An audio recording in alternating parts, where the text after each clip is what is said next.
আমার হুজুর বললেন যে একটা বড় আলেম বিয়ে করেছেন, বিশাল বড় আলেম, এবং উনি একজন প্রফেসর, উনি 2 লাইনেই শিক্ষিত।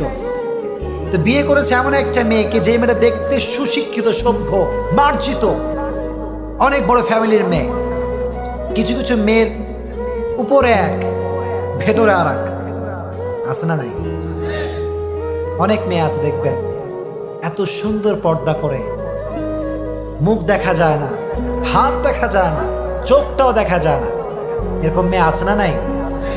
দেখলে মনে হবে যে ভাজা মাছটা উল্টাই খেতে পারে না, আছে না নাই? এই পর্দাশীল মেয়ে ও গার্লফ্রেন্ড বয়ফ্রেন্ডের রিলেশনশিপ করে, চিল্লায় এখন ঠিক কিনা? এখন তো এটা ট্রেন্ড হয়ে গিয়েছে, কে বোরখাওয়ালি কে বোরখাওয়ালি নয়, এটা দিয়ে কখনো মানুষ এখন বাছাই করা যায় না, চিল্লায় এখন ঠিক কিনা? এজন্য হুজুর সাহেব বিয়ে করছেন বাসর রাতে, তার বউ বলছে যে আমি একটা আপনাকে অনুরোধ করতে চাই। অনুরোধটা কি? বলছে আমি আপনার সঙ্গে সংসার করতে পারি, একটা শর্ত আছে। একটা কি আছে? এবার হুজুর বলছে কি শর্ত? What is the condition? শর্তটা আসলে কি? বলল হুজুর, আমি আপনাকে বিয়ে করছি ঠিক আছে, এটা মূলত আব্বা আম্মার কারণে করেছি, কিন্তু মূলত আমার দাড়িওয়ালা ছেলে পছন্দ হয়। নাউজুবিল্লাহ বলেন।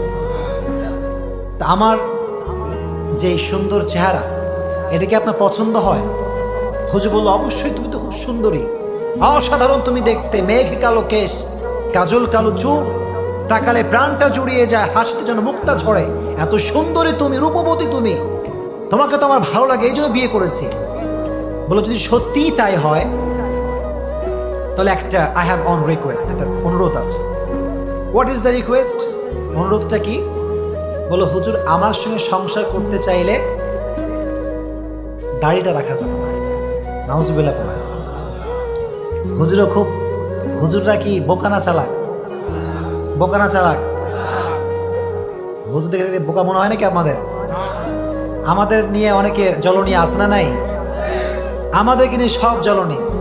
আমার অনেকে কয় যে হুজুর বেশি স্টাইল করে, আছে না নাই?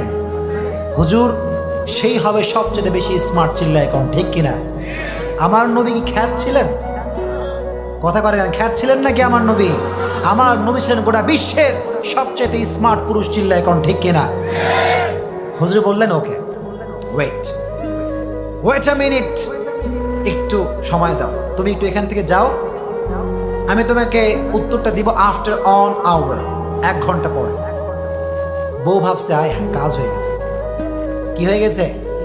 কাজ হয়ে গেছে। আমার স্বামী মনে হয় পটে গিয়েছে, দাড়ি মনে হয় আছে কেটে ফেলবে।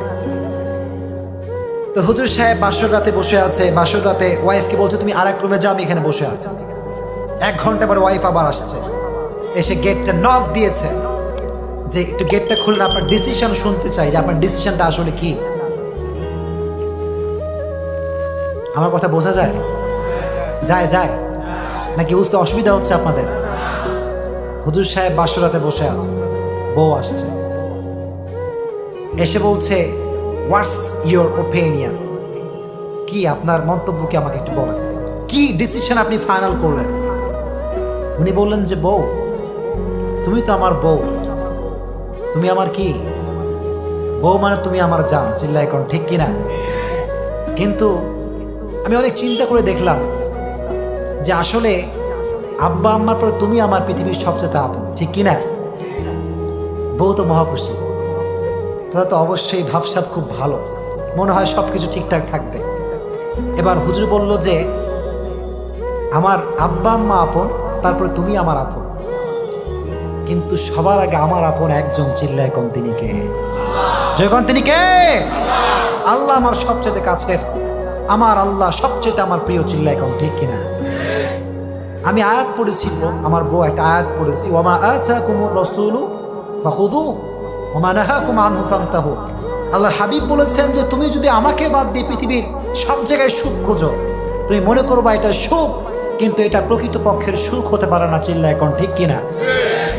Whatever he brings with, without any question, we have to take the sunnah of Prophet Muhammad sallallahu alaihi wasallam. আমার নবীর যে সুন্নাহ, এটা যখন মানবো, যেটা আল্লাহ নবীর সুন্নাহ, কোন নেতা কি কইলো, কোন নাস্তিক কি বললো, এটা দেখার আমার সময় নাই, চিল্লায় কোন ঠিক কিনা? হুজুর বললেন এবার আমার ডিসিশন শোন।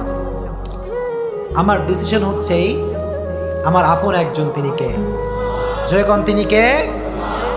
আমার আল্লাহ এবং আমার নবীকে বাদ দিয়ে কোনো মাখলুক, কোনো সৃষ্টিজীবের জন্য আমি আমার নবীর সুন্নাহকে কাটতে পারি না, চিল্লায় কোন ঠিক কিনা? This is the real love, this is the true love of prophet Muhammad সাল্লাল্লাহু আলাইহি ওয়াসাল্লাম। যুবক, তুমি ট্রু লাভ বোঝো না? বিশ্বনবী যে ভালোবাসতে পারবে, ট্রু লাভ করতে পারবে, তার জন্য জান্নাতের ঘোষণা দিবে একজন, চিল্লায় কোন তিনি কে? এজন্য যখন বলা হবে মান নাবিয়ুকা, তোমার নবীকে, সে বলবে নবীকে আমি চিনি না, কারণ নবীর সুন্নতে দাঁড়িয়ে আমার আছে, অনেকের নাই। আমি সবাইকে ভালোবাসি, আই লাভ ইউ অল, সবাইকে ভালোবাসি, I respect you, really I respect you, সবাইকে আমি সবার জায়গা থেকে সম্মান করি। আজ আমি এখানে মেহমান, সত্যি একটা ছোট্ট মেহমান আমি, আমার বয়স খুব কম, আমার সাথে বড় বড় আলেম এখানে কথা বলবেন। সো এখানে কথা বলার যোগ্যতা আসলে যে কোয়ালিফিকেশন দরকার, এটার একটা কোনো আমার ভিতরে নাই। আমি অনুরোধ করছি, আজকে অনুরোধ করছি, হাতে পায়ে ধরে, যাদের মুখে দাড়ি নাই তারা আমাদের ভালোবাসার মানুষ, ঠিক কি না? একটা কথা আল্লাহর হাবিব বলতেন, हमें गुनाह से नफरत है, गुनहगार से नफरत नहीं।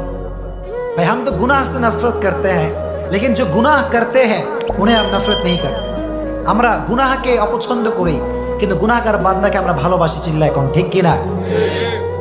আজ থেকে যারা এখানে এসেছেন, আজকে একটা নিয়ত করেন, জাস্ট একটা নিয়ত, যে হুজুর আজ থেকে, বরং আজ থেকে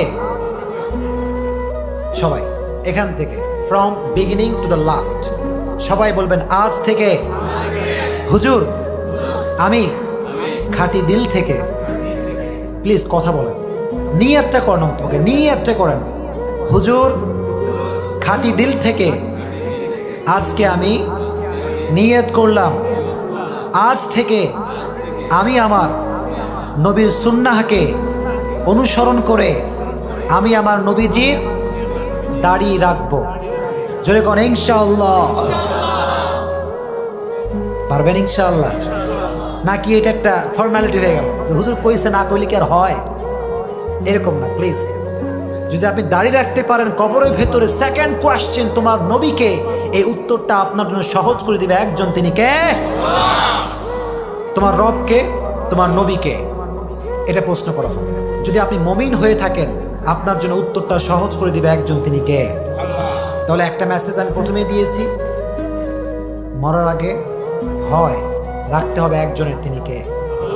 জয়গণ তিনি কে?